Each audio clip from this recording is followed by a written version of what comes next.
Okay, welcome to the screencast for Teaching Week 34 tutorial. In the lecture we've looked at web services. In the tutorial we're going to look specifically at RESTful web services over contract first SOAP style web services. We'll also have talked in the lecture about trade-offs that you might have to look at when you're choosing a particular framework to use for the kind of job that you're undertaking. So the past 5 weeks we've been looking at Cake PHP, and that served us really well in terms of creating very quickly a front user-facing web application, and it's easy to use. Everybody knows PHP. This week we're going to look at a tool called Grails, which, if you remember, we built a web app just before Christmas using. Grails is built on top of Java, and because of that it tends to sit in the enterprise arena perhaps, alongside things like ASP and to a certain extent Ruby. And the reason that it sits there is it has really good enterprise strength integration features. So if you need to be able to coordinate multiple transactions against multiple databases, the kind of XA transaction thing, then you've got that to hand. It's really easy to talk to message queues. It supports all those sorts of enterprise features, but also it's meant to be quite easy to use. In particular, Grails is meant to layer on top of Java a more Ruby-like way of doing things. So many more conventions, faster application development. If you're struggling to remember what we did with Grails before Christmas, if I grab a browser, then remember that there's grails.org. And on there's a documentation link, and particularly in documentation there's this quick start page, so that's worth having working through that. And in fact I think I'll make this the task in the tutorial, just to work through this page and get back up to speed with Grails again. That should be useful. One other thing to note: I know that some people have had some problems with network connectivity. In particular, it turns out this happens if you suspend your VM rather than shutting it down cleanly. So if you're one of those people who suspends rather than shuts down, when your VM restarts, you're probably going to need to click on this link top right and this auto ETH0, which will reset your network connection. So I'll just click on that now so you can see it. Okay, so that'll reset it. If you have problems with your network connectivity, then that's worth doing. So we're going to create a Grails app, and we're going to focus on web services rather than end-user functionality this time. So if you remember from just before Christmas, the Grails command we need is create app. So Grails create -app, and then the application name, so WS test, our web services test application in this case.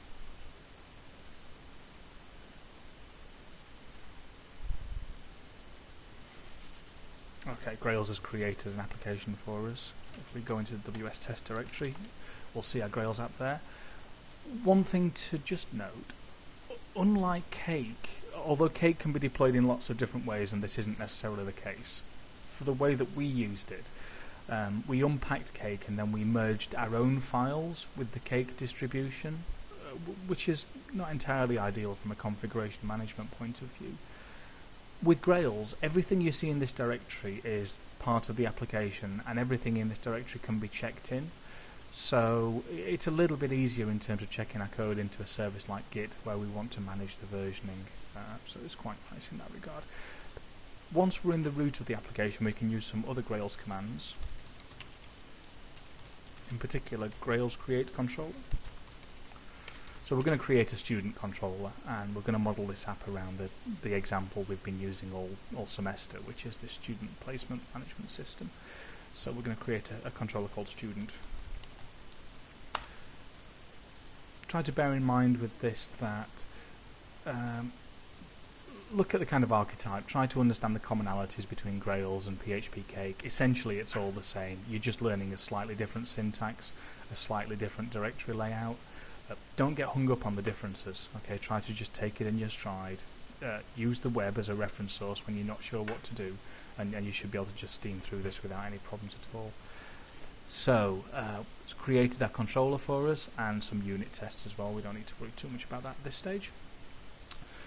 If I grab a new tab and I'll start gedit up Okay, you'll see that this is our WS test student user WS test directory, and this is our application.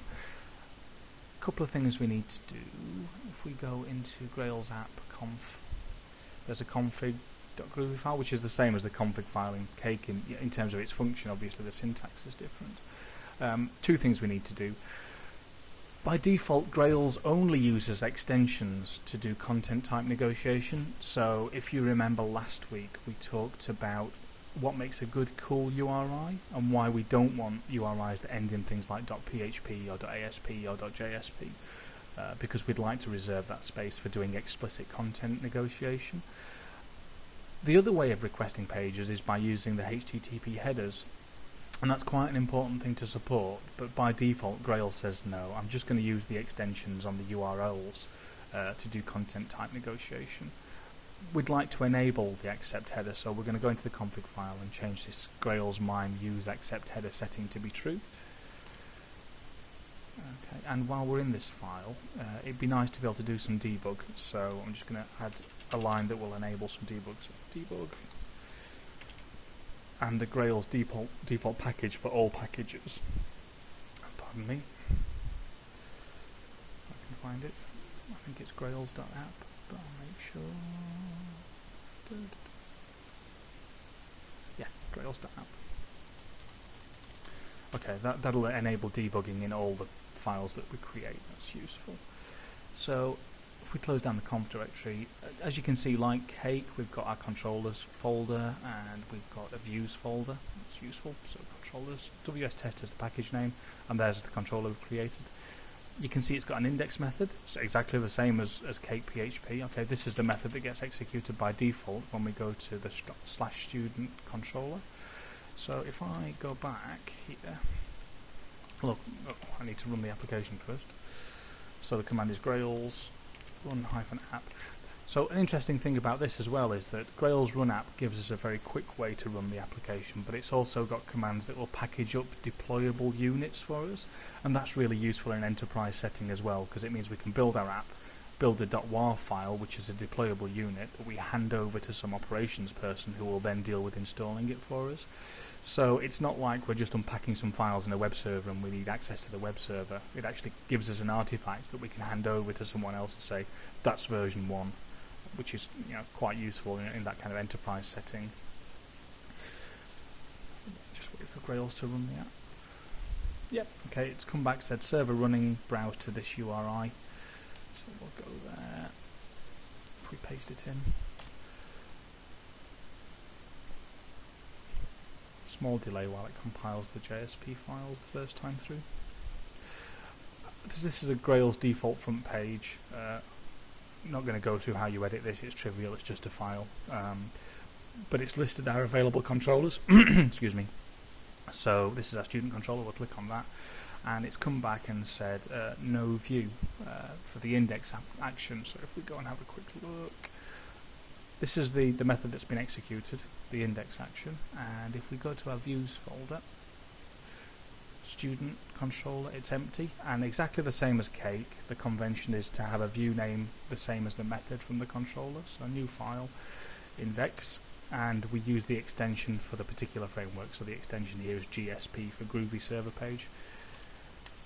If I edit that, I'll say this is student index, and if I save that, our machine's lagging up a little bit. Index, save. Okay, good. Refresh that. Okay, this is student index. So that's how we edit our view. Not particularly important for this tutorial, but useful to refresh. So we want to create a list placements method that's going to give us some JSON data back that lists the placements for a particular student.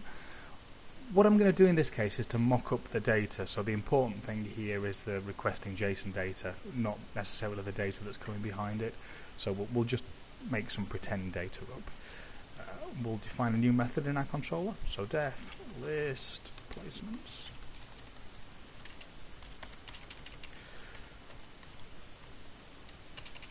And what I'll do is I'll create a response object now. Def response equals. So this square bracket colon square bracket is Groovy shorthand for saying create a map. That's really useful because JSON essentially is a map of maps. It's just a list of name value pairs where the values can be submaps. So this maps really cleanly into JSON data. So what we'll do is we can say things like response.name equals Fred Flintstone was one of our examples, wasn't it? Okay, and we can create lists and other sets in here, so it's a pretty good format for us returning our placements data. If you look at any of the tutorials for creating web services in Grails, you'll see that one of the most useful things you can do is to import this Grails converters.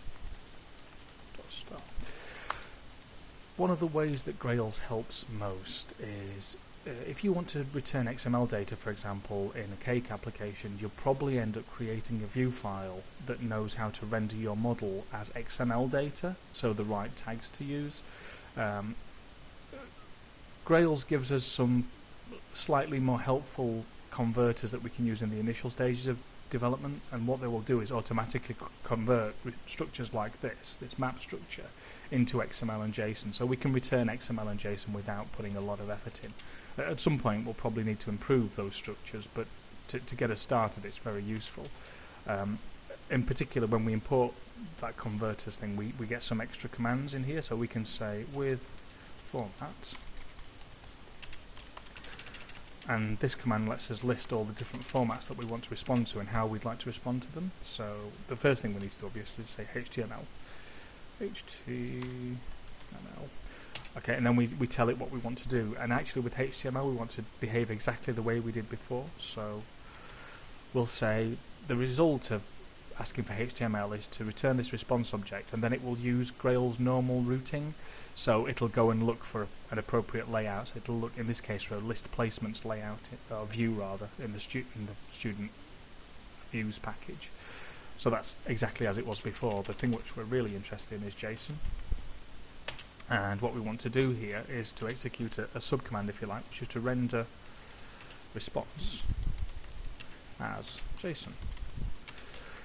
So these are some commands that have come from the converters, and this render says, oh, don't do the default thing, so don't do what you've done with HTML, which is to find a view, but instead I want you to render this object, response, and then as JSON, which will say send it back as JSON data. So right now our response just contains this name field for Fred Flintstone. I think I should be able to save that and go here, go list placements. Okay, so if I do this now I'll get an error because I've not defined a view page, which is easily fixed, but I should be able to say .json. Okay, and what it's done is to send me back the JSON object, so that's quite useful. I mean, this is easily parsable by your JavaScript code. What else I can do is I can say, obviously XML is the other one we wanted to do, and we can render response as XML. Save that. Okay, so placements.xml.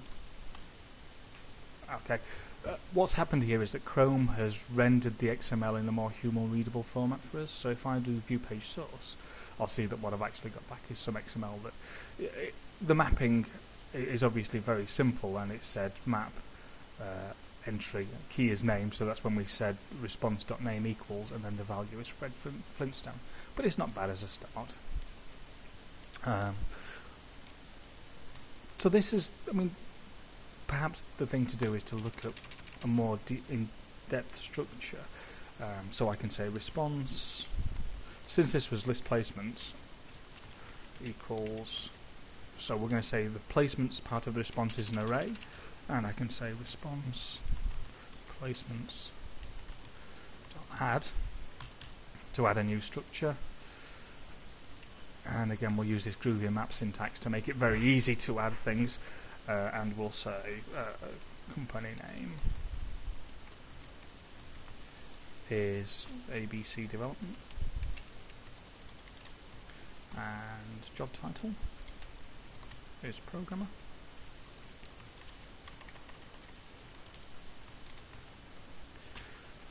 Okay, so this should have added one row to the placements array, which is saying add a company name, ABC Development, and a job title of Programmer. So if I go back to the JSON version, oh, did I save that? I didn't. Okay, so there we go. Our response now contains name, Fred Flintstone, placements, and then these two things. So we should be able to copy that if we wanted to add a second one.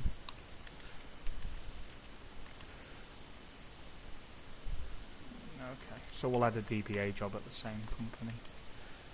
And we could argue over whether or not really it should be response.placements.company with a list of jobs, or how we want to do it. This is as good as an example as any. So I'll save that, I'll refresh it. The other thing that, so you can see there's a second job now. The other thing that's worth mentioning is in the lecture, we'll have discussed the relative merits of document-oriented web services over more traditional RPC. And one of the things that we said is that it's really flexible and that new requirements can easily add new fields without breaking existing implementations. So supposing that for whatever reason we have a new requirement to be able to model whether or not a job is overseas, okay, so we can very easily add an overseas property to this for this response just for this particular job. So ABC Development DPA overseas true, and what we'll do is we'll change that to SEO engineer. So what we've done is we've added a third one that's got this new property of overseas true, and it's only applicable to this particular job. Okay, and we go back. Okay, so we can see that only this entry now has this extra property of overseas. So it's quite useful in that we can we don't need to change the whole interface to deal with special cases. And obviously any existing clients that don't know about this overseas tag will just ignore it because they'll be pulling company name and job title out of this array. So it's all relatively straightforward. Okay, I think that's enough for now. The lecture notes also talk about using the curl command with the HTTP headers, so have a go with that and just do some searching. If you're not sure, if you Google for curl HTTP accept, then you'll find lots of examples. Have a go at requesting the JSON and the XML structures here, but by going to list placements and asking for the JSON, so application/JSON rather than standard HTML. So that's worth having a play with. Go over the Groovy getting started notes to make sure you know what you're doing, and just play with this for this tutorial and get used to it. Add some properties, mess around with it, maybe create a HTML page if you feel the need to do that, and I'll be around to discuss things in the classroom. Okay, cheers.